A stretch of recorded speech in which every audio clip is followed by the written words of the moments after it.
Alright, let's try another problem here. In this case, we have a nice simple prompt. Should white play the sacrifice queen take e5? And we should support this opinion with some variations. And of course, to consider whether or not we should play queen take e5, we will need to at least briefly consider other moves as well, because part of the question of whether or not we should play a sacrifice like queen take e5 includes our assessment of the other variations and assumes that we think that the sacrifice is stronger than those other moves. So white may have other moves that are better even if queen take e5 is playable. So queen take e5 doesn't look like a forced win to me right away. I mean, after queen take e5, bishop take e5, knight take e5, we've given up the queen for two pieces, and I don't see an immediate winning move that white has in this position. Like, even if you just gave him the move right here, I don't see how he wins immediately.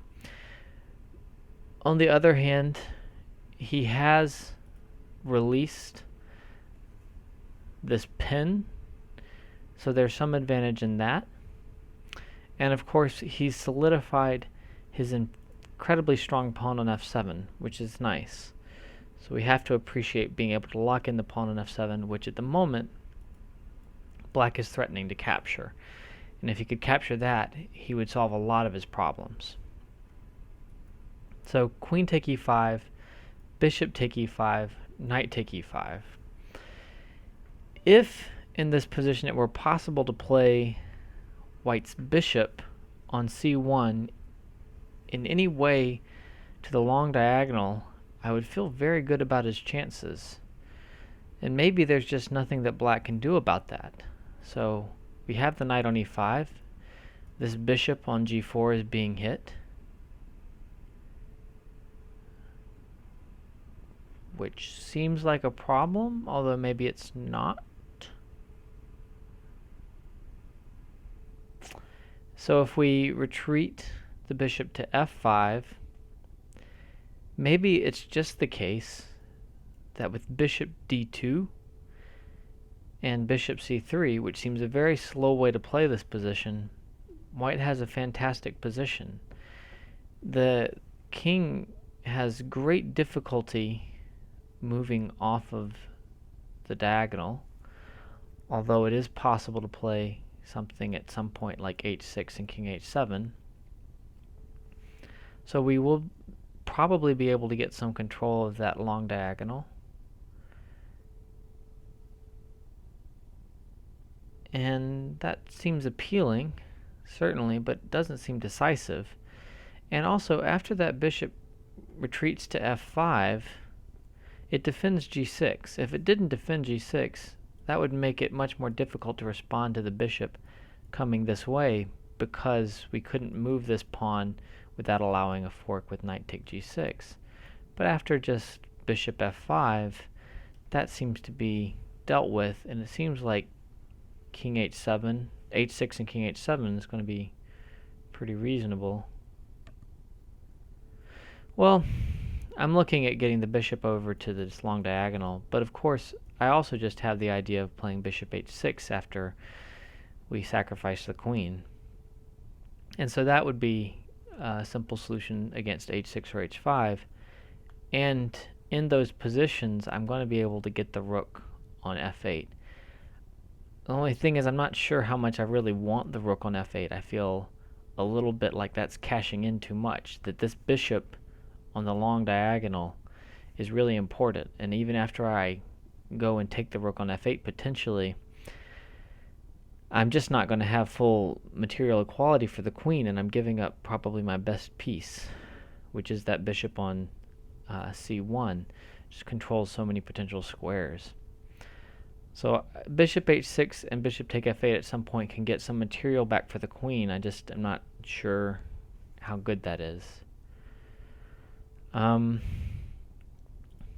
Another idea is queen take e5, bishop take e5, knight take e5, queen d4, where after the queen comes into d4, she attacks both the knight and the bishop. The knight defends the bishop at the moment, and so I think that that doesn't really work for black, because we can just play bishop forward, and if the queen captures the knight on e5, then we have the pin on the queen with bishop to c3, and that seems like a very good position for white. So I don't think queen d4 works there. Let's look at one other move that I really should have considered right away, because it could be an outright refutation. If we look at queen take e5, bishop take f3, black has gotten rid of that bishop, or gotten rid of the knight, and is threatening to just capture on e5 and allow white no compensation.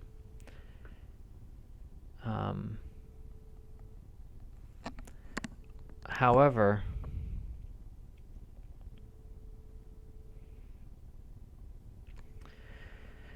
after queen take e5, bishop take f3, it may be possible to play a number of things, including bishop f4, which is kind of funny, but the bishop could not capture the queen without allowing mate in an amusing way. And we've continued development, and we're ready to play maybe knight c3. It looks like it might be a long time before black would actually be threatening to capture the queen if we get to play bishop f4. So this could be appealing, and of course we can always move our queen away at some point if we like, and we've secured our pawn on f7. So I don't think queen take e5, bishop take f3, bishop f4 is a good response for black. That would be appealing. I'm not sure that I can really calculate to the end here after I get that knight on e5. I think it's a little bit of a judgment call about whether the queen sacrifice for the two pieces is going to be sufficient.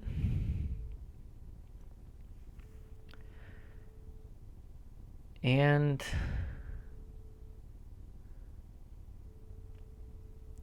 I don't know. I don't think I like it quite enough to play it.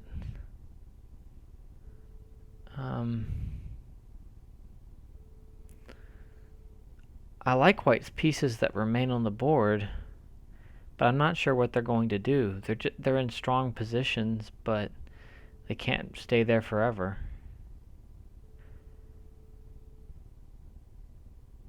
And of course, white's giving up quite a lot of material, so black is going to have the option to sacrifice back potentially heavily. And that might be enough for him. So he could potentially sacrifice quite a bit of material to get rid of the rook of that pawn up on f7. He could potentially, at some point, play king g7, rook take f7, and do okay.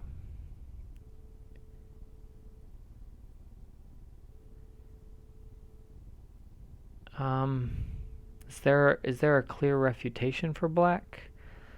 I already pointed out I don't think queen d4 after the knight captures on e5 at the end of all that is a refutation because of bishop d2.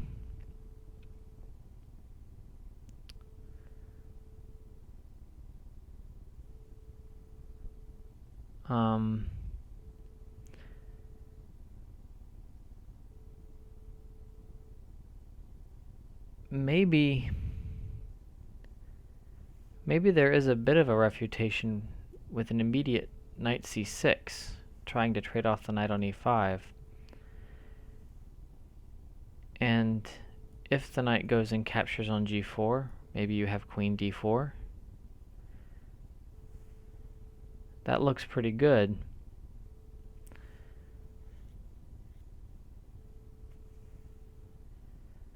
Except that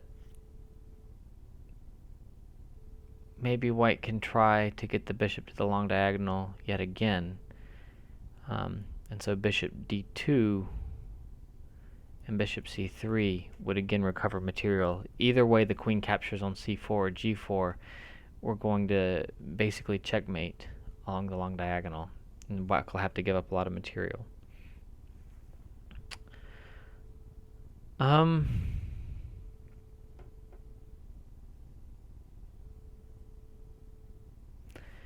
Queen take e5, bishop take e5, knight take e5. I'm going to say black should play bishop f5 in that position. And then I think black should go ahead and play pawn to h5 and king h7. And I don't think he's lost. and I'm wondering if white has stronger moves initially rather than queen take e5. Um,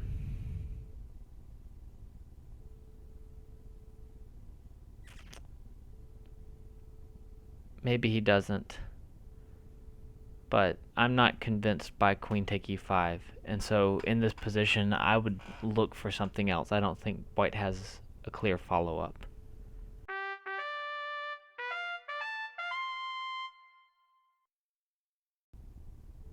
Well, I didn't get the solution that the authors have here, but I actually would consider this quite a success because I did see the key points, and in fact, the computer sort of validates my opinion here. I wrestled with this position quite a lot, obviously, in looking at it, and decided that I probably wouldn't sacrifice the queen. The authors feel that the queen sacrifice is a valid sacrifice and white should play it. They don't think white gets anything with a move like knight bd2, which would be my first choice, and the computer says that that does preserve some advantage. So we do have the move queen take e5, bishop take e5, knight take e5, and then bishop f5 like I was suggesting. Queen d4 is wrong because of bishop d2, and after 3 bishop d2, the authors feel that white has really good compensation. He shouldn't go and capture the rook on an f8 like I mentioned. However, after the line we were looking at, which the authors show as being played in the game, with h5 and king h7, the computer believes that black still has a valid position and even has a clear advantage with an extra pawn.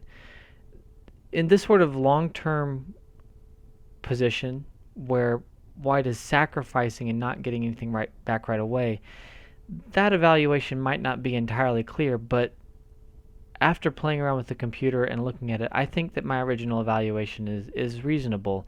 I don't think that the queen sacrifice on e5 is clear, and I think strong defense may suggest that there's some questions for the queen sacrifice, despite the fact that it worked in the game and is a very interesting sacrifice. I would consider here knight to d2 to be probably objectively the best move and certainly viable, but I would also consider queen take e5 to be a creative and valid move as the authors suggest. So if you played queen take e5 and you thought that that was right, I would say that that's very creative. You're a more creative and courageous player than I am, but I would play knight bd2, and I don't think that's wrong here.